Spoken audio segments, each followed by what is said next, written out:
Have a seat, sir. Thank you. I'm just trying to be nice.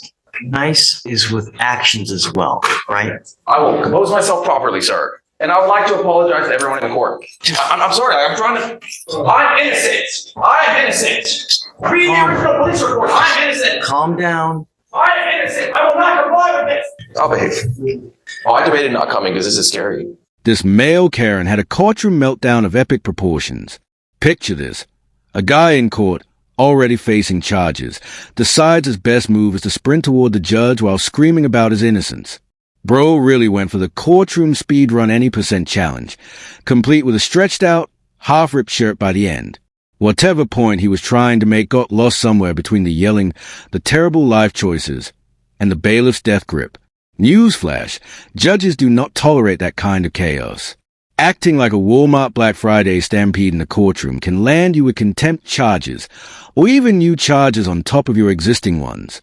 If you're trying to prove your innocence, maybe don't act like a feral raccoon in a courthouse. So, what do you think? Is this guy mentally unwell, or just a straight-up idiot? Drop your thoughts in the comments, and let's watch this clown show unfold. Have a seat. Have a seat, sir. Thank you. Can I get my phone? No. I can't handle the paper? Are you joking?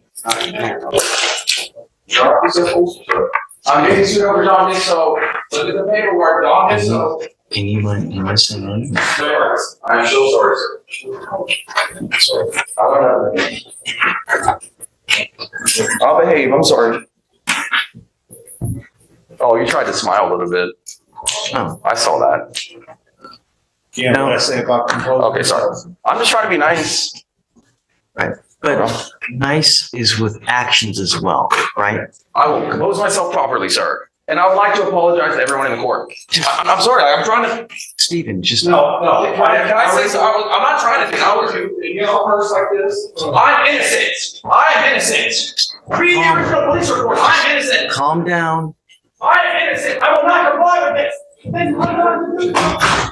I may. Are you good in there? I'm gonna let him out. I just need him to calm down and just he's trying to do whatever he wants to do. Whatever, you know? No. I want to let him out today. Let's just give him another 30 minutes. Just give him 30 minutes and then hopefully we can. Hey, can we bring him out, you think, or not? Steven's back there? Okay, yeah, do you mind? Did our guy calm down? He came out again. Here with the lack. Yeah, I was here when he came out and he was, I'm innocent. At least he has his clothes back on. Did I check on him? No, I assumed the bailiff had that under control back. What they say about assumptions, huh? Yeah.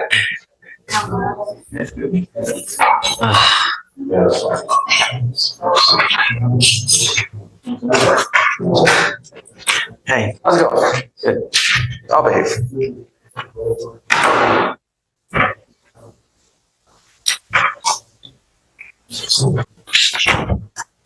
all we want you to do, Mr. Rabode, is give your side to Mr. Slider. Okay, he will help you work with this case so it can get the best result possible. Okay, understand that we don't appreciate when people come from over there all the way over here, because it's very possible that I didn't even see that you were here. I'm sorry, I didn't mean to sneak away. I'm sorry. The problem is that not everybody's as nice as you. What happens if someone comes and tries to attack me here? You know what I mean? I'm sorry if that's ever happened. So that's why it scares me. Okay. You come up this way. I didn't even see you until Steven looks at me and starts darting this way. I didn't even see you, and it scared the crap out of me. Well, I'm sorry. I didn't mean to scare you, sir. Okay. It's okay. And look, I don't think you mean any ill will. Otherwise, you wouldn't be here, right? But I debated not coming because this is scary. Like, it's scary being here. I don't like being here. what I meant was, if I thought you meant ill will, I would already have you in jail. Okay. Right. I appreciate you not locking me up. Thank you. Of course not. I don't want to lock you up. I don't want to put you in jail. I don't want anything bad to happen to you. Just understand, we have a certain way that we handle things here, right? May I say something? I don't say anything. Not about the case. It's not about the case. I just want to say, and it's in the paperwork, I've already been in jail over this. I've been put up in jail over the weekend. I have the paperwork from the first time I went to jail. And, I'm kind of curious why I went to jail because I didn't do anything. I'm going to let Mr. Slider explain that to you. Okay. So just be wary that all I need you to do at this point is stay in contact with him. I'm going to waive the appearance for the next time. You don't have to come here. Okay. All I'm asking you to do is stay in contact with him. If he comes back to me though and tells me he can't get a hold of you, I will issue a warrant. And I'm going to tell you, I will not give you any more PR bonds. So all you have to do is stay in contact with him. And if you do, good things will happen for you. And one more thing, don't pick up any new cases. I'll try that. I won't. I don't think you will, but just remember, not everybody's patient, okay? Anyways, all right. Okay, Thank you, Judge. all right, please. Mr. Road, best of luck to you, sir. Thank you. For sure. Before we dive into one of the most explosive judge reactions ever unleashed on a sovereign citizen, I've got to ask, did anyone else get the feeling something was seriously off with that first guy? I mean, most people don't stroll into court screaming at the judge like it's open MIC night for the unhinged. Maybe he was innocent. Fine, we'll give him that. But shouting, I didn't do it, on loop isn't exactly the Galaxy Brain defense strategy he thought it was. And real talk, if that bailiff hadn't been standing right there, who knows what this guy would have tried. It's wild how fast a routine hearing can spiral into full-blown courtroom chaos, which is exactly why bailiffs are trained to shut things down immediately. But in this next clip, the judge has had enough. One slam of the gavel, and things get loud, tense, and downright cinematic real quick. So buckle up, let's dive in. I reserve all my God-given rights. I waive. Let me let you in on the secret. I'm not representing myself. I am myself. Your appearance, Good morning, Judge McNally, Cezanne Barba, P65425 on behalf of Bank of America. your name, sir?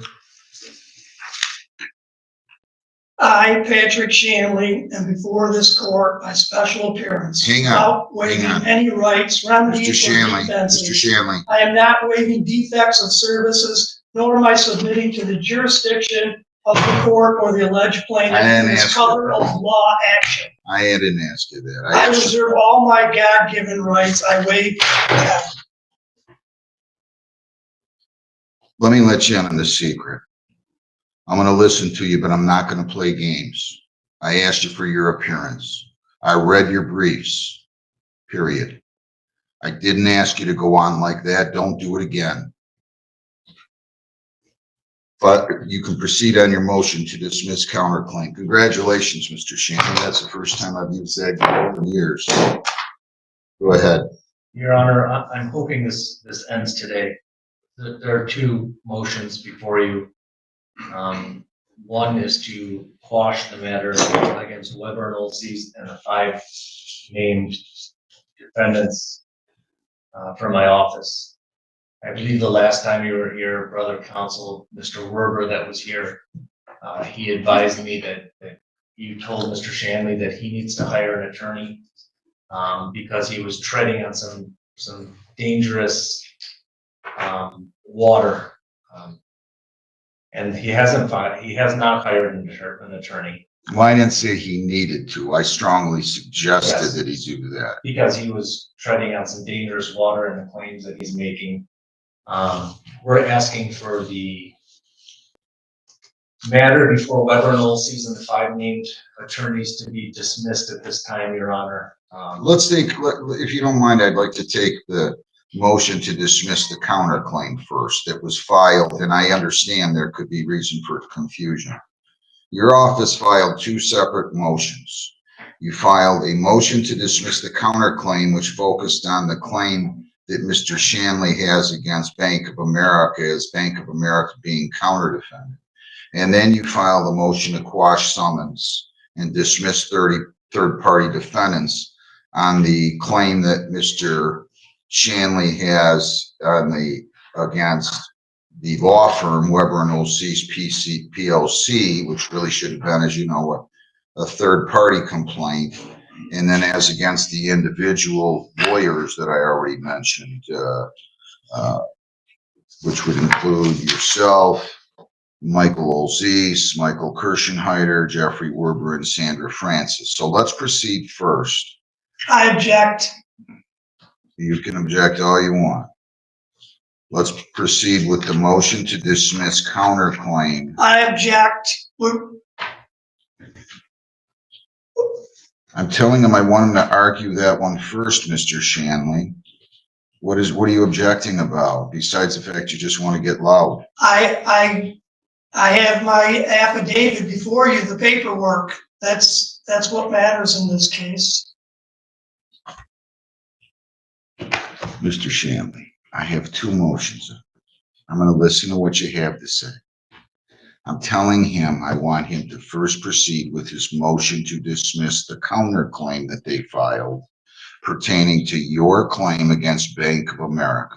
Then after that is argued by both parties, he can go on to the motion to quash the summons and dismiss the third party purported counter defendants or third party defendants, both the law firm as well as the individual defendants. That's all I'm saying, sir. There's no reason to object about anything here. Can someone please explain why sovereign citizens feel the need to object to literally everything, including stating their own name?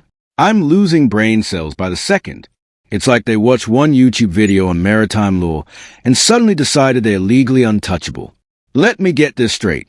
You're facing real charges, and your defense strategy is pretending the United States is a corporation and you're not an employee? Bro sounds like a voicemail scam come to life. Half fake legal jargon, half your car's extended warranty has expired energy. And side note, judges can legally ignore these nonsense objections entirely.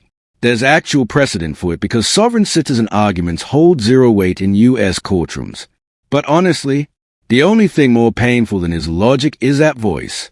Dude sounds like a discarded cartoon villain, the kind that got cut for being too ridiculous. Anyway, let's dive back in and see what other legal word salad he tries to spew next. Go with your motion. Your Honor, our motion, we're going to rely on our written brief. However, I'm going to make it very short. He solely relies on that verification was not met by Bank of America, but Bank of America did validate. I object. He can't speak for a fiction. Sir, this is a courtroom and we show one another courtesy. You will have an opportunity to respond to whatever he has to say when he's done, okay? Be glad to give you all the time you need. Go ahead. Your Honor, Bank of America is not considered a debt collector, and the FDCPA only pertains to debt collection companies. So the FDCPA does not apply to Bank of America. And his sole claim is that there's a violation of the FDCPA. But if Bank of America were deemed to be a debt collector, they still verified the debt to Mr. Shanley and sent all relative documentation. The fact that they did not provide Mr. Shanley what he believes they should have given him is not a violation in and of itself as well. So, and that's his sole, that's the sole reason he filed his counterclaim against Bank of America. And it just does not hold water at this time. All right, Mr. Shanley, your response. Have you read my affidavit, sir? I'm not a witness. I'm the judge. Of course, I've read everything in this brief. Everything I have to say is in my paperwork in there. So here's what I'm left with. On July 21 of 20, it appears to the court that the defendant counterplaintiff entered into a contract with plaintiff counter-defendant Bank of America. Also, the claim is that Bank of America failed to validate the account. The court is going to rule in favor of Bank of America and dismiss the defendant/counter plaintiff's counterclaim versus Bank of America for the following reasons. Bank of America is a creditor. They are not a debt collector, and they're not subject to the FDCPA. Therefore, as such, you failed to state a claim upon which relief can be granted, and their motion is granted pursuant to MCR 2.116C8.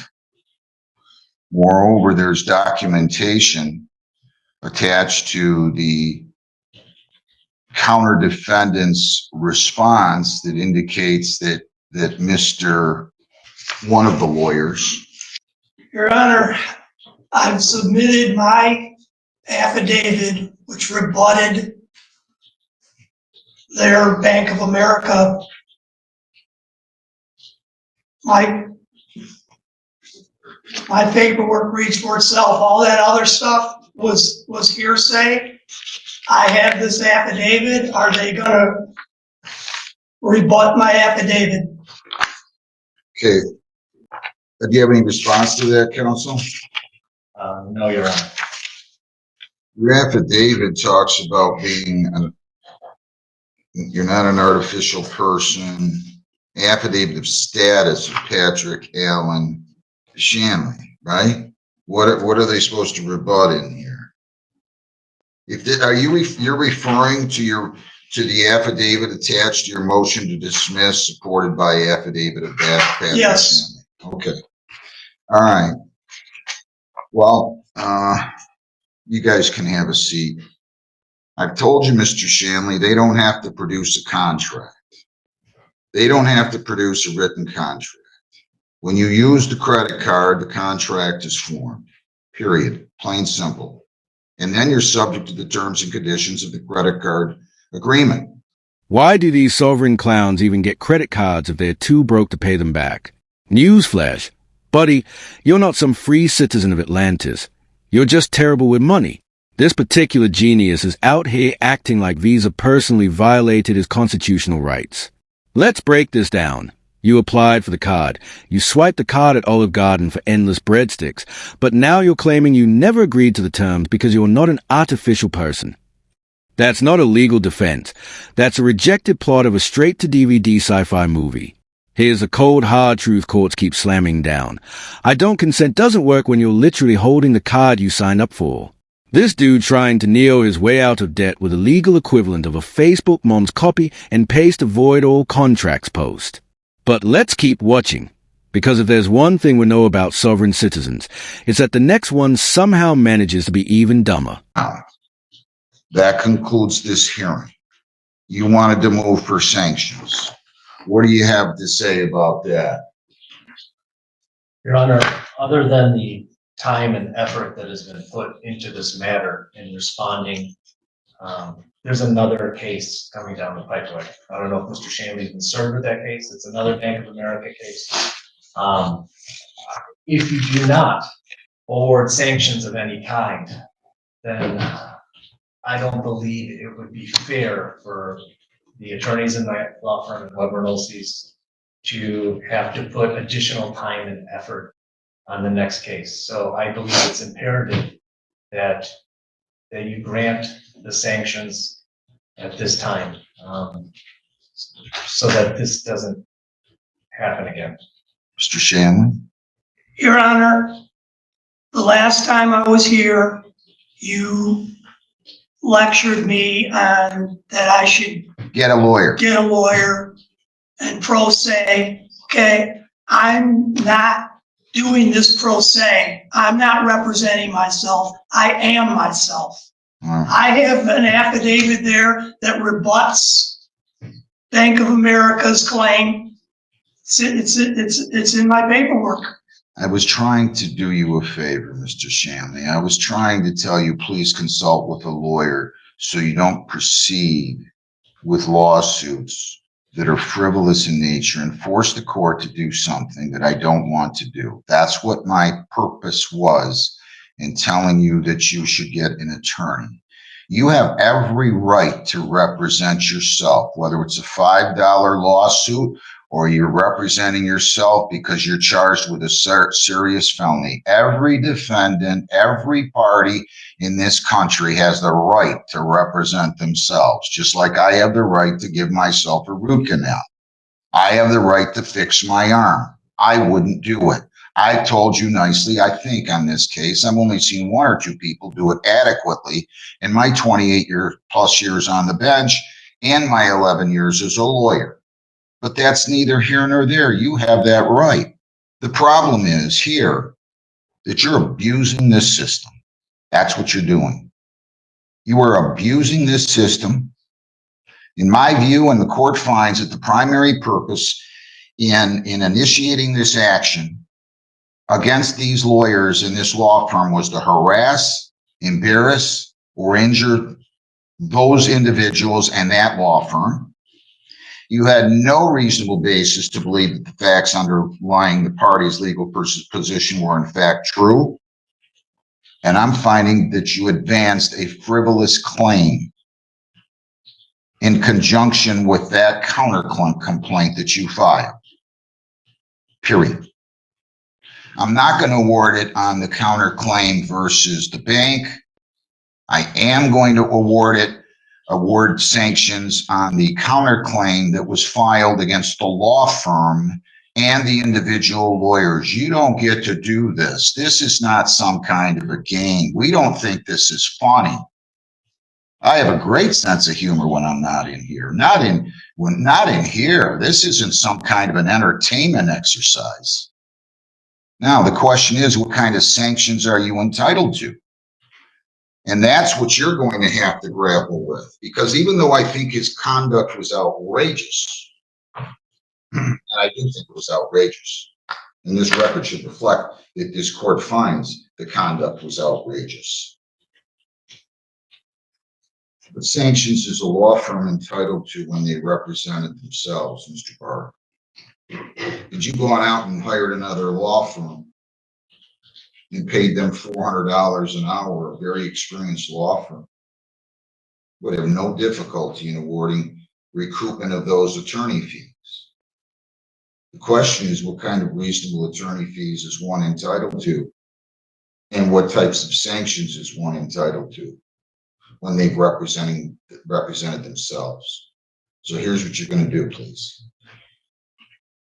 And it does not have to be lengthy. You can do it by Zoom, but you're going to prepare an order granting the motions for summary disposition based on the grounds I stated previously, just here 10 minutes ago. Then I'd like you to file a motion. It doesn't have to be lengthy, but you're going to have to set forth what sanctions you believe that you're entitled to. To the extent that you believe that you're entitled to attorney fees, the law firm can set forth how much time was expended, what their hourly rate was, and why those attorney fees would be reasonable under the circumstances. But I have to tell you, I'm going back to whether or not it's appropriate for a law firm to collect sanctions that's representing itself on a frivolous action that's filed against it. My gut says it should be. My brain says I don't know that it can be. Are you going to rule on my motion to dismiss? I'm denying it for the reasons stated. I object. I know. It's okay, you can appeal. I'm not always right, Mr. Shanley. Your Honor, I have two. We have an established Proposal. jurisdiction. All right, listen, I don't want to hear it. You can take all this transcript and go to a reviewing court. Let this be a PSA to any sovereign citizens watching. If you try this nonsense in court, you're not walking out a free man. You're leaving with fines and a judicial row session. This genius really thought screaming, "I object" to his own birth certificate, like it's a bad courtroom drama, would cancel his charges. Pro tip: I don't consent to reality isn't a legal defense. It's what toddlers scream in the cereal aisle. Instead of studying sketchy Facebook posts about maritime law, maybe try something revolutionary, like getting a job. Courts have officially ruled this garbage frivolous and nonsensical, so many times it might as well be case law. Judges aren't just over it. They're actively annoyed, and honestly, Same. Drop a comment. Are these cases hilarious comedy gold or legit concerning? Thanks for watching. Stay sane out there. And remember, the only sovereign state you're claiming is Deluluville. Peace out.